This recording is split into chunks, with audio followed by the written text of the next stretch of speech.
All right. Good afternoon, everyone, and thank you for joining the National Governors Association today for a panel discussion on the cybersecurity landscape facing the water and wastewater system sector. My name is John Guerrero, Senior Policy Analyst with NGA's Cybersecurity team, and I'm looking forward to an open and engaging dialogue today with our panel of experts. But first, I wanted to go over a few housekeeping items. So today's webinar is being recorded, and a recording and the slides will be shared afterwards. Everyone is muted today upon entry just to avoid background noise. And we want today's session to be engaging for our audience as possible. So we definitely are encouraging you to ask any questions that you might have throughout the discussion. Please, no need to wait until the end, and we'll just address them at an appropriate time. So to ask a question, you can enter it into the chat box. We'll be monitoring the chat, and I'll be able to raise any questions up to our panel. And you can also send it in a question using the Q&A box featured on your dashboard. For any other questions or any technical issues you're experiencing, please feel free to email me at jguerrero@nga.org. So with that, I wanted to turn to today's session.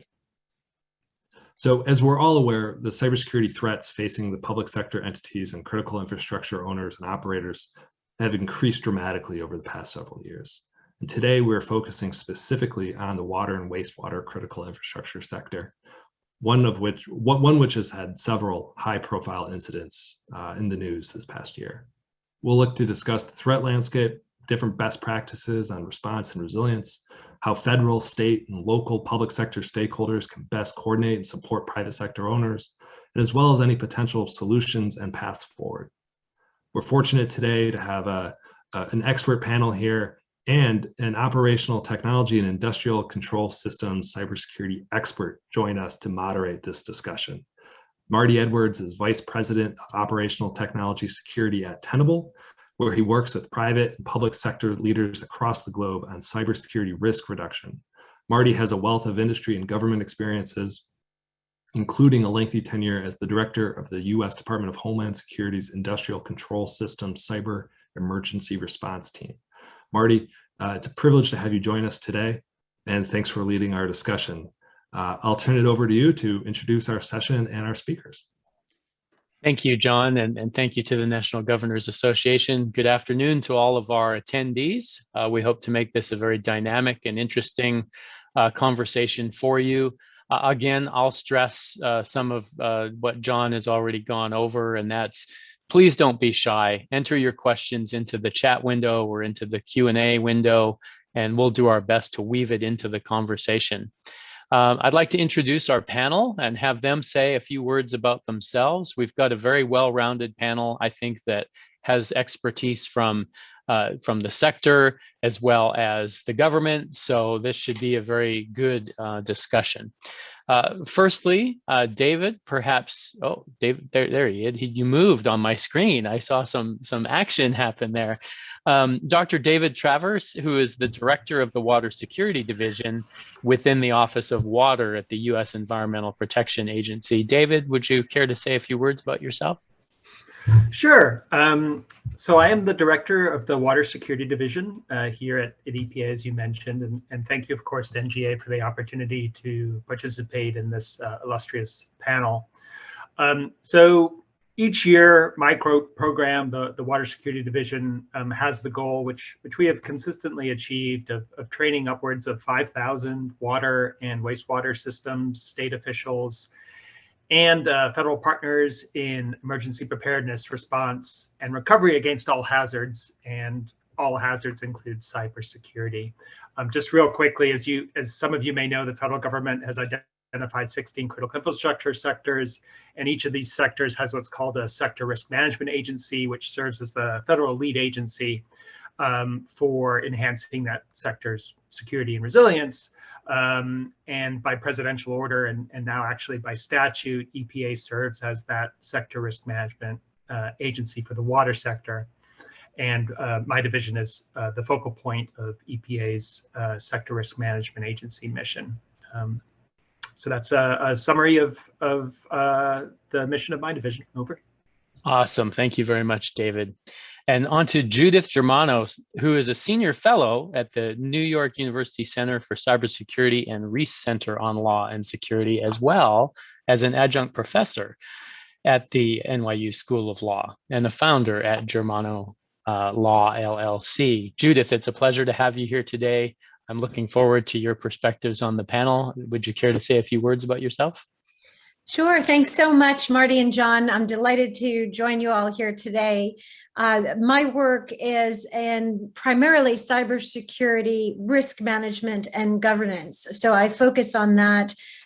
From initially, I come to this as a former federal prosecutor helping victims of cyber crime over the years. And then in 2013, started my own boutique law firm focusing on cybersecurity and data privacy issues, and also at NYU, where I'm a professor in the Masters in Cybersecurity Risk and Strategy program, and also teach at NYU Stern in some risk management and privacy and cybersecurity courses, and do a lot of both public-facing and off-the-record conversations. Back in 2013, I wrote an article on public-private partnerships to address cybersecurity, which is still very much a relevant topic, as we saw from the recent presidential order.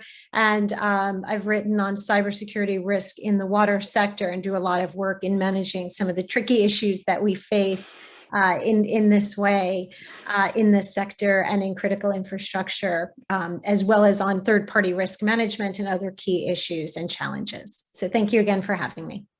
Oh, you're welcome. And you know, in my government role, I worked with a lot of attorneys, you know, because cybersecurity is a very complex legal issue. So it's good to have somebody here that can help us navigate through those challenges. And last and certainly not least, Michael Arceneaux, who is the managing director of the WaterISAC, who will be basically the voice of industry on this call.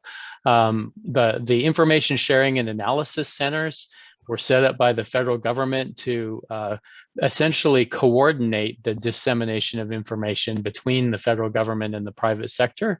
And so the WaterISAC plays a significant role here. Michael. Thanks, Marty. Right. So EPA approached the sector back in the late 90s to create an ISAC. We were formed by the national associations as a nonprofit, and our main mission is to issue threat alerts and conduct threat analysis and develop best practices and share that with the sector. We collect incident information, we do case studies, all to educate water and wastewater systems to comprehend the threats against them and to have best practices to address them. We've got hundreds of members. We're a dues-based organization. We did receive federal seed money for many years, but we're on our own now. We have not only utilities, but also state and local government agencies as members, even consulting firms that have a nexus to water sector cybersecurity. And we can be found at waterisac.org. Awesome. Well, this is going to be a great conversation. And I have no doubt that, Michael, your organization is busy because as John mentioned in his opening statement, you know, the threats against the water sector continue to rise. And, you know, from my perspective, you know, Tenable is a cybersecurity company. I see a lot of information that flows back and forth with regards to what's going on in many sectors. And, you know, we've seen even this week, we've seen another high-scale ransomware, high-visibility ransomware incident. This one is against the food industry, but you know, no vertical or no industry, I think, is immune here. And the water and wastewater industry certainly has had its share. You know, I think everybody probably recalls that right around the time of the Super Bowl this spring, there was the incident in Florida where the attackers were essentially moving the mouse around on the water company's screen, and the operators astutely noticed that and took care of that. But you know, we have we have incidents like that just happening continually. And I think that it's up to all of us, government and industry alike, to find that balance of where is regulation required, where is voluntary compliance sufficient, and we have to be nimble, because these attackers are certainly nimble and they pivot very quickly to take advantages of those security weaknesses. One of the interesting events or incidents that I saw here in the past little while come across my social media feed was that of a sewage treatment plant, or a series of sewage treatment plants in the state of Maine. And in that case, the ransomware had made its way into these systems and was causing them some operational difficulties. The quote that jumped right off the page at me, and it's a little bit technical and I apologize for that, but the quote said, "In the end, the old obsolete Windows 7 computer was due to be replaced anyway." And for those of you that maybe aren't as tech savvy, Windows is the operating system of a lot of computers around the world, including those that operate our critical infrastructure. And Windows 7 now is, several iterations old. And, these assets typically were purchased on capital budgets. They were meant to have a lifetime, the same as the pump or the tank or the piece of pipe, right? So you buy these assets, you expect them to depreciate over 30 years and basically ignore them. But since they're computerized, we can't ignore them. We must find the ways to update, modernize, and keep current if we're to face any chance of succeeding against these threats. Anyway, so with that as an opening, I have my first question, and I'm going to route it to David.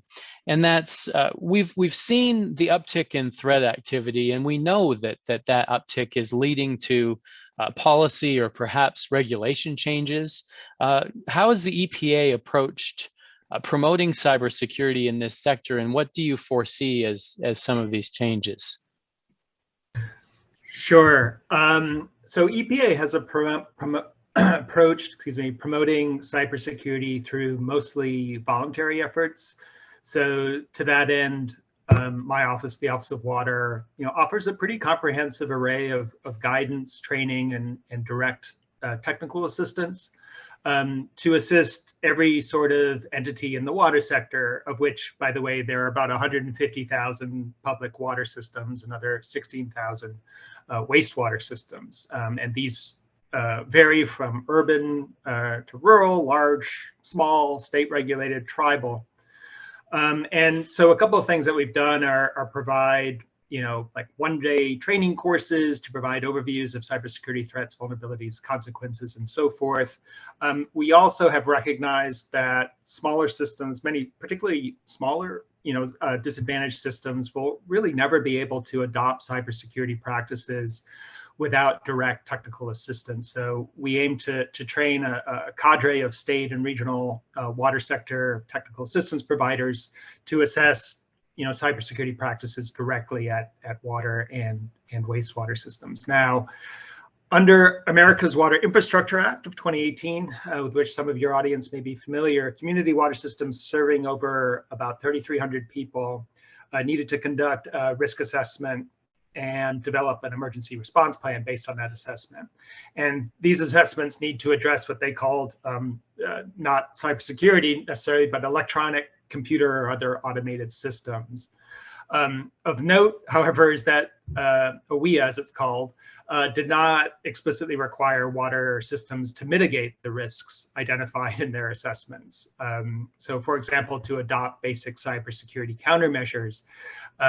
Instead, OWIA requires that systems have, quote unquote, strategies and resources to improve cybersecurity. So arguably a fairly broad remit.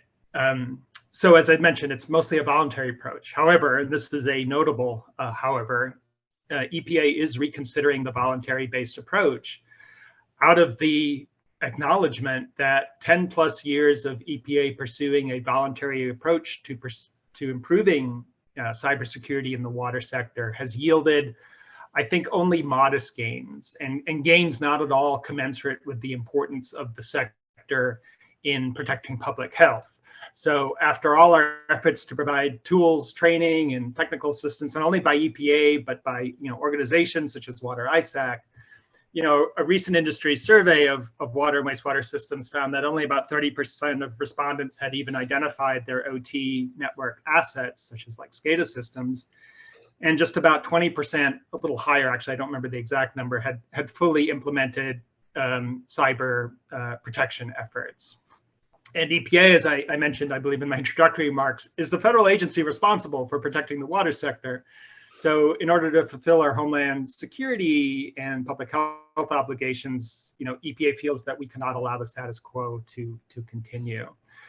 So there are a couple fronts going on, as you may be aware. Congress is considering legislation that would require critical infrastructure entities, not only water, but across all critical infrastructure sectors, to report cyber incidents to the federal government. I believe to DHS's CISA, the Cybersecurity Infrastructure Security Agency. So most water and wastewater systems, like their counterparts in the other 15 critical infrastructure sectors, do not report incidents, meaning that we have an awareness and understanding of only a very modest proportion of cyber attacks.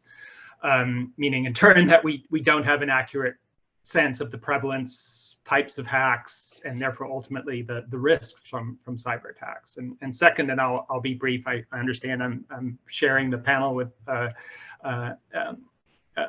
other experts here. So we are pursuing an effort here at EPA to leverage our existing authorities under the Safe Drinking Water Act as a means to promote the adoption of best security practices at water systems. And one approach involves interpreting the existing duties of states when they conduct sanitary surveys, which are basically audits of a water system's ability to deliver safe water, to include assessing the water system's cybersecurity.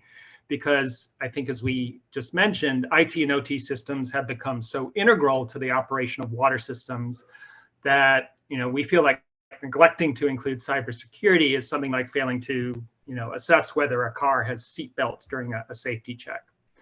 And also, I think it's important to remember that recent cyber attacks against water systems within just the last really few weeks, have demonstrated the actual ability of cyber attacks to disrupt water systems' ability to deliver safe drinking water. And so I want to emphasize that we're still engaged in discussions with the states on this approach, and that currently many states do not evaluate the cybersecurity of information systems and industrial control systems during their sanitary surveys. So let me stop there and give the other panelists an opportunity. Yeah, we do have a couple questions that have come in that you've addressed partially, I think. But of course, people want to know when is compliance, required compliance coming. Is that something that you can comment on, or is it in all sectors? I think we're seeing an increase in the tempo. And so my answer, based on my knowledge, would be soon. Right. So, recognizing, as I said, the real risk faced by cybersecurity,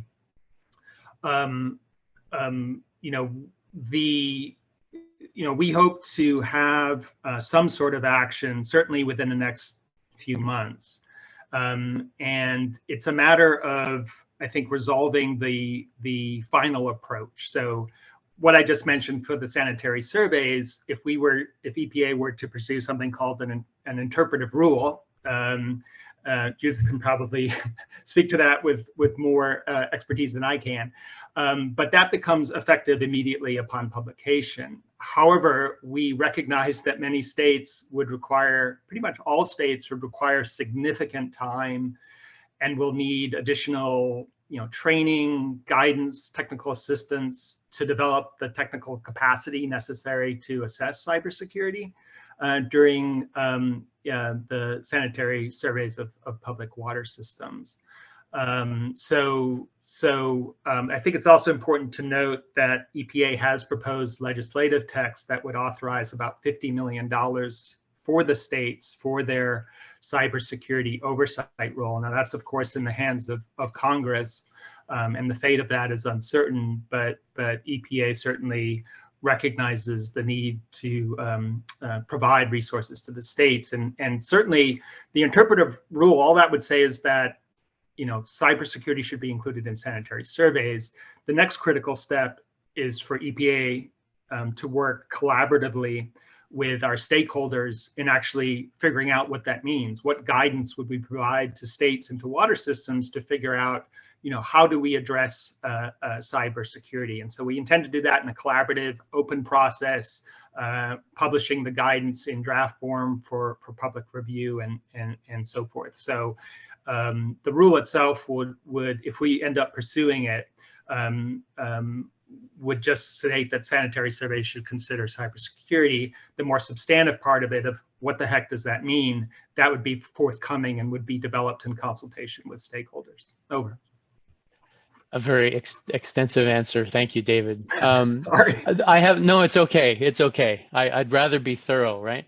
We do have a few other questions for the EPA, but I'm going to hold those so that we can get some engagement from our other panelists here. Michael or Judith, do you have any comments on David's opening here? Yes, I would just want to add to, you know, in terms of what resources and the question of, well, two things.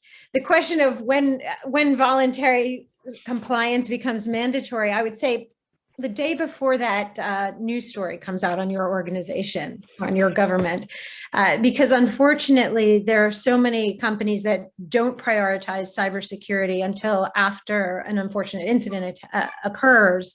And then they say, oh, you know, we were planning to have a meeting about this, but we just had so much more going on. And so I think rather than waiting for the mandatory date, understanding how imminent the risk is and how real it is, I'd say this has to be a priority right now. And in terms of the technical assistance and resources, in addition to what David was discussing is available with the EPA, there's also, you know, he mentioned CISA with the Department of Homeland Security, CISA, terrific way to get information on current threats and critical infrastructure. And then there's NIST, the National Institute of Standards and Technology, that issues guidelines. The American Water Works Association, the AWWA, has a toolkit that you can use to walk through. Do you have private information that needs certain levels of protection and encryption? Do you have what types of information? And we can dig into some of that more in our time together, but there are a number of different resources out there to help you. I think starting point one, it's got to be a priority. Yeah, I have to totally agree with you there. It has to be a priority, and every company should be having some sort of tabletop exercise or discussion around the boardroom table that says, okay, what are we going to do when this happens to us? It's not a matter of if this happens to us. It is a matter of when will this happen to us. And you better have a plan that encompasses how you're going to handle press requests, media requests. What are you going to tell your shareholders if you have any? You know, how are you going to message all that? You know, where are all of our backups and what are our technical response plans? But, you know, that's something that is not very expensive, right? I mean, you can sit down and start to talk through those scenarios first. And as Judith mentioned, there's a lot of resources that are there. Moving on to the next question then, and this one's for Michael. From the perspective of the WaterISAC and your members, you know, what trends have your members and you seen in the water sector cybersecurity landscape, and what are the threats that they're most concerned about? You know, where is the water sector with regards to their preparedness level for these types of events? If I could take threats first, you know, one of the nightmare scenarios is that of a targeted attack on an industrial control system for a water system, which could lead to some sort of physical damage, like pipe damage or pump motor damage, or an unnoticed treatment change. Oldsmar was noticed, but there could be an unnoticed change. And on the IT side, ransomware, of course, is a common issue, commonly reported problem. We're very concerned about the theft of control system information from the IT side, where information is kept on the IT side about the control system side. Supply chain software and firmware is an issue that we can't fix. That's actually way beyond our heads. That's more of a White House multinational corporation type of thing. If we're talking about SolarWinds and Microsoft Exchange and things like that, but we're concerned about that. But we did, the Water Sector Coordinating Council conducted a survey David referenced briefly a few minutes ago. It came out this summer, the results. It definitely shows a mixed bag. Larger systems are doing more, they have more money, they have more people, they know what's going on. The smaller you get, the fewer resources you get, the smaller the bandwidth, et cetera, et cetera. That said, I have spoken to some very smart, small systems who really get it and they know what they're doing. So I don't want to knock all small systems, but so the survey went out. We've got responses from utilities all over the country. Some of them were very, very, very small. Some may not have been the right person to answer the survey. Some of them don't have control over their IT because it's a city responsibility. So take all that with a grain of salt. But the results were not very inspiring. Cybersecurity is not a priority for 40% of respondents. Few had CISOs. Only 60% had risk management plans, cyber as part of their risk management plans. We're finding that there's not enough reporting of incidents. They're not taking advantage of resources that are out there. And in the end, they told us, the respondents told us that they need training, they need technical assistance, they need cyber threat intelligence, and they need federal funding. So those are 4 things that we're pursuing, and it's wonderful to hear David talk about 50 million for the states. Now, in terms of legislation, and my chairman testified before Congress about a month ago saying that there needs to be more rigor and accountability in the sector. And I think that is generally accepted across the board. But how do we get there and how fast do we get there? We can't rush this. We don't want to have to be stuck with something that we're saddled to for years and years. It just doesn't make any sense. There is a proposal to create a NERC-like institution for the water sector. That's one option. Another is David's, of course. Another is beefing up the OEA program to make it more strict and include standards in it. Another idea is to perhaps adopt some sort of cyber maturity model where utilities are audited every year or two against some sort of maturity model. So there are different options out there. So something is coming. We have no doubt that there will be something mandatory. And we just hope that Congress or EPA or whoever develops it takes into account the realities of running a water system, because they're not all the same.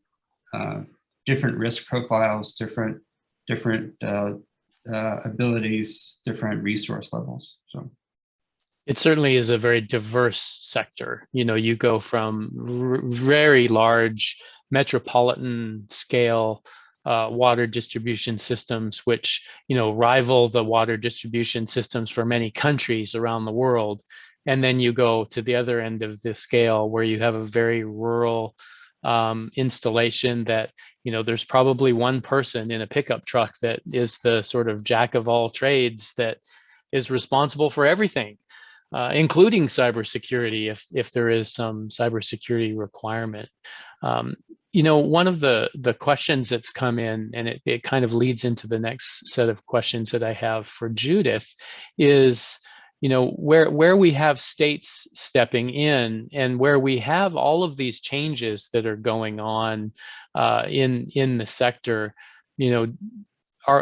do we see delays in the permitting process that's happening here while states or other authorities are considering regulation? And I know as a cybersecurity provider, we've seen purchasing decisions kind of delayed whenever a sector, whenever the government comes out and starts to promulgate or talk about new regulation.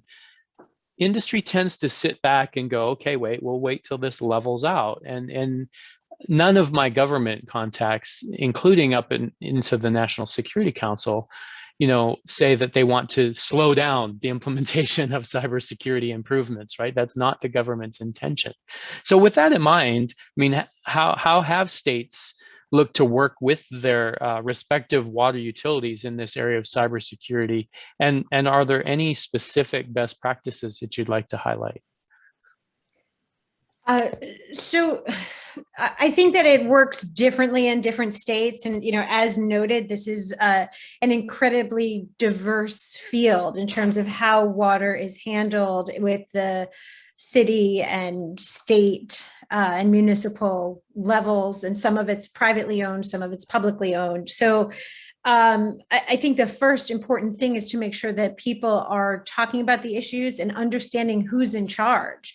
So when I discuss this with companies, it's a top-down leadership approach. The C-suite and the board needs to be engaged in cybersecurity. Here, it is a governor's office issue, a front office issue, a head of the water utility issue. And then it's also, though, an issue that's important that anyone who has access to the system or access to a computer connected to the system has a responsibility, because that could be the person who clicks on the ransomware. We saw devastating ransomware attacks that crippled the city of Atlanta and cost an enormous amount of money and disruption, including for the water authority. And we've seen devastating attacks, well, less devastating, thankfully, because it was detected, but we referenced the Oldsmar water case, where in Oldsmar, Florida, thankfully, the person on the job noticed something going on. At 8 o'clock in the morning, he saw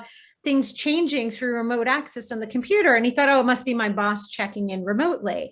But then at 1:30 in the afternoon, when it was happening again, and numbers were being changed that could be very dangerous if they went forward that way, thankfully, the person reported it. And that goes to very low cost, important steps that need to be taken of education, training, systems of reporting. You don't need a permit for that. That should start right now. And also, what was missing in Oldsmar, what we learned, they were using outdated systems. They were, patches weren't done, upgrades weren't done. Again, those are things that should not require, well, upgrading your systems, you're going to need some approvals there, but to make sure that patches are implemented and systems are updated, that should be able to be done fairly easily and low cost. Also, having multi-factor authentication, where people have to buy a second device or a manager can ensure that they're the person using the system, because that was another problem in Oldsmar, where they had one password shared among a number of different people. And so they didn't have good use of credential protocols. So again, a very low cost system. Everyone should have a unique password. They shouldn't use the password that they use for their systems to be their Home Depot shopping cart or whatever else it may be. It should be a unique password if you're using passwords or some other manager or security device that or mechanism in lieu of that. And again, having red flags and double checking things. Those are all very important that would not necessarily, I don't believe, would require permits and those types of things that should be done for best practices. And then back to what I mentioned earlier and what you touched upon, Marty, in terms of, this is very much a communications issue. So who in government is in charge of cybersecurity. And again, it's got to start from the top, and it should flow through the different utilities and the different organizations to understand not just what systems are an issue, but what information is an issue. So one of the questions about what if we don't have a SCADA system, do we still need to care? And I'm paraphrasing, that was not exactly the question, but is there personal information? How are people paying for their utilities? Do you have their bank account information or their credit card information? Because that needs to be protected. So is it encrypted? Things like that, talking about what information do we have? How are we protecting it? Who's in charge? And what's our plan for when something happens? And then couple that with education and training, and then make sure, this is very much a crisis management solution or issue or problem, which means that you have to prepare ahead of time, preferably before the crisis hits.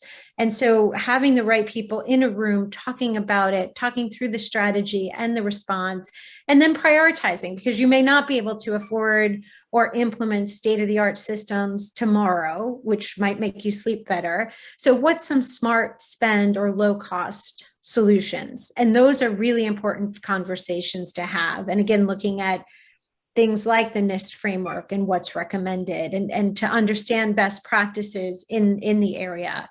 You may not be able to do penetration testing of everything in your systems, but are there key access points that you want to check, that you want to prioritize? So that's critically important. And then coordination among all the people in the organization or in the government who need to be involved in messaging, if something happens, internal messaging, external messaging, speaking with your overseers and speaking with the public. And so those are all really important steps that, again, are individually low cost alternatives to make sure that you're approaching this in a practical minded way. So many of those solutions are more governance protocols as opposed to technological solutions, but the right response is coordinated with then technological red flags and other things that can help you protect your system. Absolutely. I think a lot of people, because cybersecurity is a fairly technical, complex subject, they lean towards the technology solutions, right? And we have to remember that this is a function of technology, governance or policy, and people. So that education component is vitally important, and making sure that you have the right people to do the job. Michael, I see you have some comments. Yes, just to tag on to something Judith mentioned. We also we also asked several utilities as part of that effort earlier about how often security is part of the agenda at board meetings.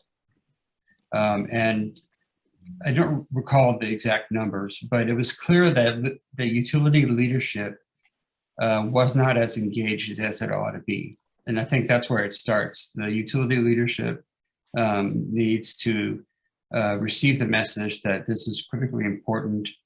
It's a public health danger. It's an economic danger. It might even be a career danger. But that's a place to start. And I also just want to put in a plug for the 15 cybersecurity fundamentals for water and wastewater systems that WaterISAC has produced. It's a good gateway to lots of best practices. And it's free to anyone at WaterISAC. Thanks. No, that's fantastic, Michael. Very good comments. And you're right. There has to be a top-down part of this approach, and I think there also has to be that kind of bottom-up education. Everybody in the organization is involved in cybersecurity in one way or the other. And the organizations that come to us, it's because one of the board of directors read something in the media that said, "Wow, can this happen to us?" And she turns to the CEO and says, "Hey, can this happen to us?" And the CEO says, "Oh," and turns to their chief information security officer and says, "Hey, can this happen to us?" And I maintain that one of the biggest problems that we have is that companies can't answer that question. You have to be able to answer that question, right, when it gets asked from your board of directors or your stakeholders. And Yeah, I think, if you can't, you better start working on getting enough data to answer that information. yeah, I think Michael. a lot of utilities don't really know whether they've been compromised. Firms like yours can determine that, but a lot of others can't. But it's critically important, and I don't know if we'll have time to get to this later, but it's critically important that utilities understand the value of sharing incident information, preferably with me, but also preferably just, whether it's with DHS or MSISAC or their state ISAO or whatever, share it and share it with other utilities, most importantly, because when the utility, if no one reports that there's a mugger in the park, then no one can take precautions.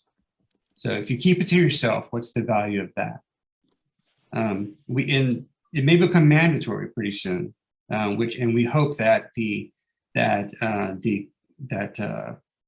Chairwoman Clark or Senator Peters will put something in the bill that requires sharing back to the sector the incidents that have been shared, share back in an anonymous way, of course, so that the sectors can see what's happening in their sectors and even in their interdependent sectors and take some action. So yeah, I certainly fully agree, Michael. I mean, when I was with the Department of Homeland Security, of course, my division is part of what's now CISA.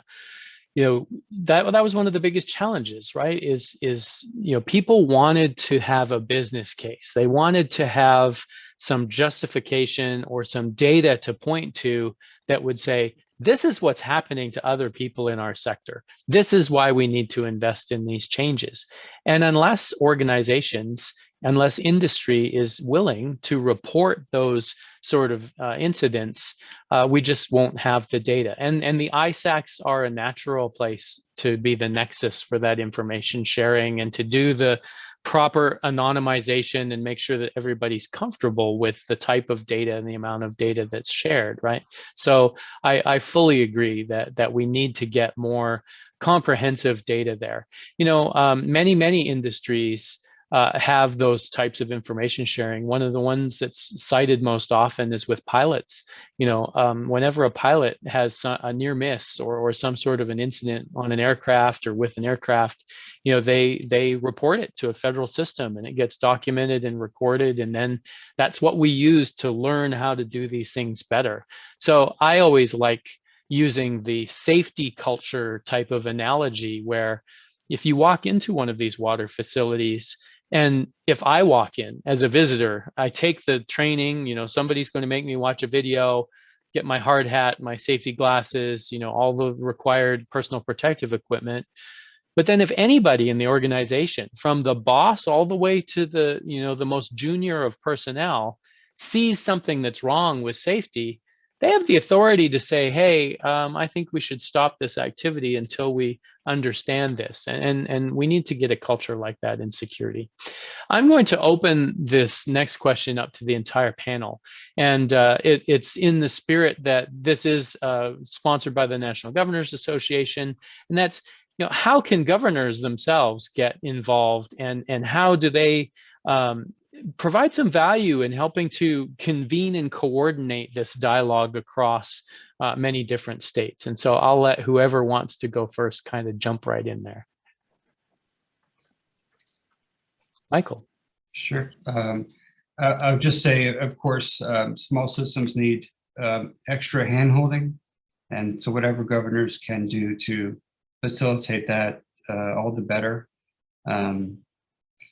But I would just, I think also that information sharing, I think, again, is critical. And, governors can establish state ISAOs like the Texas ISAO, the Indiana ISAO. They can support fusion centers, of course, and get utilities to start reporting incidents and give those institutions the funding to do training and things like that. Agreed. Judith? I would say, there's a lot that the governors can do in taking a leadership role in what is a critically important issue in terms of public awareness and education and training for the public, and then also within the government, taking your key stakeholders and understanding or bringing them together to ensure that they understand what are their key risks and issues, because it really is. You need leaders at the top worrying about this and prioritizing cybersecurity, but then it's every system operator to understand, are they doing their part to not click on links that they shouldn't? Phishing is such an enormous way that ransomware is put on systems. Understanding that personally, they may have a role. If they have an important access to the SCADA system and they're logging on from an insecure personal system to access that, are they creating a portal? Are there enough firewalls and safety precautions put in place to understand that it really is everyone's responsibility? So I think that's important. And then you mentioned across government, across states, coordinating with other counterparts. The governors can lead those conversations as well in terms of, are the relative water sector folks within each state, are they coordinating? Do they know what's happening in other states? Does that state by state legislation or regulation make sense for your state as well?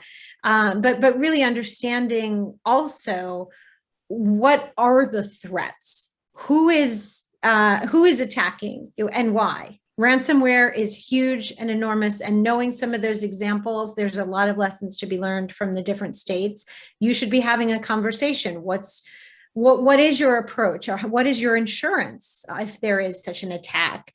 And then also understanding that mistakes happen, and making sure that there's the right culture within your government, that people will come forward and report mistakes as opposed to being terrified to reveal that there was a mess up, and that happens unfortunately often in cybersecurity. So I think having the right culture, having the right conversations, sharing the right information is all very important as a leadership role in cybersecurity that governors can be engaging in.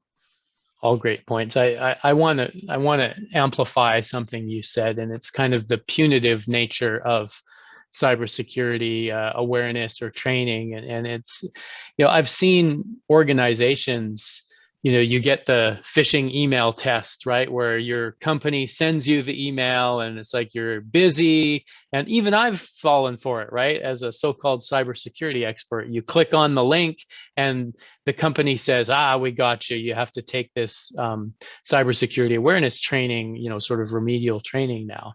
And I've heard that some organizations have said, hey, 3 strikes and you're out. You fail that training, you fail that test 3 times, and it's going to lead to disciplinary action and removal.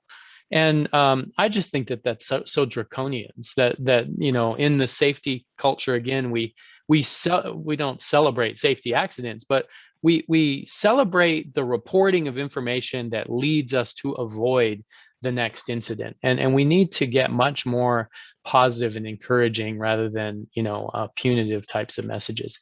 David, I want to pull you back into this conversation. So we talked a lot about the governors, we've talked a lot about the states. We've got some questions here with regards to how do I do a good data-driven threat assess? How do I assess my cybersecurity using some data-driven intelligence, right? So what resources does EPA bring to the table, for example, in being able to provide the water sector with that threat assessment data? And then, what other resources do you have that people can bring to bear? And of course, if you have any comments on the previous sort of conversation, feel free. Sure, thanks. I would say, with respect to how governors can support cybersecurity in the water sector, I think the primary means to do that is to support state drinking water and wastewater primacy agencies. These agencies are by far the primary touch point which the government has with both water and wastewater systems. And these agencies need to be supported with the resources necessary to both understand cybersecurity and assess cybersecurity at water systems. Because as we've been talking about, information and operational technology, IT and OT systems, have evolved to become integral to the ability of water and wastewater systems to deliver, safe drinking water or treat wastewater. And therefore, cybersecurity is essential, and the state governors should have an understanding that communities, in order to be viable, need drinking water and wastewater services, and to sustain that viability, we need to protect these systems from cyber threats. So I just wanted to shout out the importance of the state primacy agencies. Most, EPA only has primacy, for example, drinking water in, I think, Wyoming and DC. So in all the other states, with respect to drinking water, the states have that responsibility. So it's important to underscore and support that responsibility on the state level. But turning to your question, so as part of the America's Water Infrastructure Act, Congress required EPA to develop what's called a baseline threat or malevolent threat document. And in that document, we described, according to various categories, different threats to water systems. This is for drinking water, but it applies to wastewater systems as well. And we included both cyber threats, and we divvied it up between, or we distinguished between IT threats on the IT side and the OT side. They were the highest level threats. I should say, we also assigned a probability or likelihood of occurrence of the threat. And so our cyber threats were the highest of all the threats that we considered. And we recently reviewed and released an updated version of that, where we encourage water and wastewater systems to consider the probability of attack to be 1. So 100% on both the IT and the OT side, based on the increased frequency. Now, that's whether that would withstand an intense peer review process or not is maybe subject to debate, but we believe that utilities should default to the assumption that they, if they haven't already been breached, certainly the attempt will be made on them. So that malevolent threat document can be used in conjunction with a variety of tools. EPA offers a vulnerability self-assessment tool, which includes a cybersecurity component and was designed explicitly for compliance with WEA, but AWWA has a J100 standard that also addresses cybersecurity. I think Judith mentioned the self-assessment tool that they have, and so forth. So those things all collectively can be used to conduct a quantitative risk assessment. But as I said, we encourage utilities to assign a value of 1 to the probability of that occurring. In terms of assistance, I would just encourage folks, just given the time, we have a cybersecurity webpage. If you just Google EPA water and cybersecurity, you'll get to the various offerings that we have on that front, which includes, quick. We have something called an incident action checklist, which is how do I, in just a couple pages, how do I prepare for a cyber attack? How do I respond to a cyber attack? How do I recover from a cyber attack? In very accessible language. And I said we also do offer the direct technical assistance to both drinking water and wastewater systems, recognizing that, I think, as we've all acknowledged, some water systems have very limited technical capacity to adopt cybersecurity, even though I think as again, we've all acknowledged, although cybersecurity seems inherently very just technically focused and perhaps expensive. In fact, we encourage utilities to adopt really basic cybersecurity measures that are more a matter of addressing process than installing some fancy equipment. Do you have multi-factor authentication? Do you back up your data?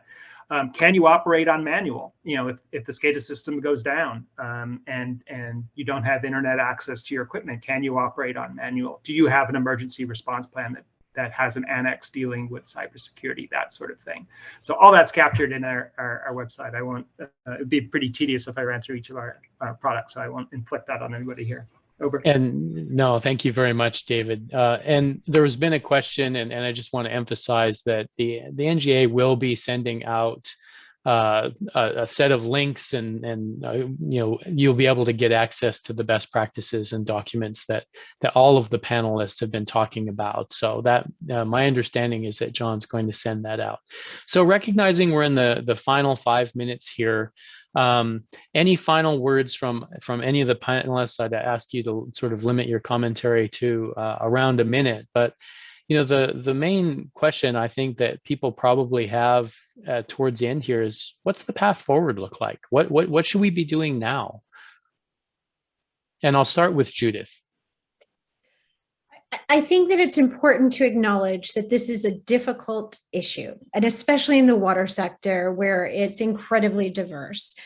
But that is no excuse to not prioritize it. And in fact, it makes it all the more necessary that you prioritize it, because it's a serious health and safety issue if it's not done appropriately. And we have enough examples of this being a very real threat in the sector. So I think that it's critical to identify within the government and within the water organization in your state, who's in charge, who are the stakeholders, make sure that they are talking to each other, make sure that they know local law enforcement and their local, for example, the FBI and the Secret Service have been very involved in helping investigate attacks in different nature and have a terrific expertise, as well as relying on DHS and CISA for guidance and information for attacks. But to understand that it's a multifaceted threat, there are people who want to get money, there are people who want to cause disruption, there are people who want to cause injury, all of those different reasons. And then there are people who just make mistakes and data gets out or systems get messed up. So you need to have enough resiliency and redundancy and checks and balances and prioritize this now. Totally agreed. David, any final thoughts on what the path forward is for us here in this area? So the path forward, I would say, is it should be contingent on the common understanding that cybersecurity threats are increasing both in frequency and severity, and that the water sector, which generally, unfortunately, I think when we look as an emergency response community, for some reason, the water sector regularly is neglected as a critical infrastructure sector. People tend to go to things like the electricity subsector, for example. So first of all is recognizing that the threat is real, that your water systems and wastewater systems have likely already experienced some sort of cyber incident, and that they need to be integrated into the emergency response community in your state, and they need to be, to the extent that you can, provided with whatever resources to assist them in implementing a cybersecurity program. But the key is, I just want to reiterate, is for folks, don't be afraid of cybersecurity just because it's cybersecurity, and so by definition seems hopelessly complicated. It is complicated, but there are some basic cybersecurity steps that you as a utility or as a state can undertake to significantly mitigate the risk associated with cybersecurity. Over. Absolutely, there are things that we can do. Michael, any final last words from you? Just a quick note that we might not be looking at mandatory programs and crises if we had done a better job of pushing out into the sector the resources that exist now. I don't think the sector did a terrific job in pushing the resources out as far as possible, and I think that's why we are where we are. So anyway, we may get bills, we may get federal policies, but regardless, we still need to push out the resources. And I think cities, counties, state agencies need to push them out. So I think without question, there's always something that any of us can do, regardless of where we are in our organizations. And with that, we're at the top of the hour. I'll turn it back over to John from NGA for any final closing thoughts from them. Thank you so much, Marty, and thanks to our panelists for excellent discussion this afternoon. I don't have much to add, but I did want to just reiterate that we'll be sending out a recording of this session as well as a slide deck. We did have a few additional resources, some of the different resources that were dropped in the chat. We'll be sending that out as well as some information on ARPA, the American Rescue Plan Act funding, and how that applies to the water sector. So thank you to our audience for your questions. Thank you to our panelists for your expertise. And thank you, Marty, for a wonderful job moderating this discussion. And I hope everyone has a wonderful rest of your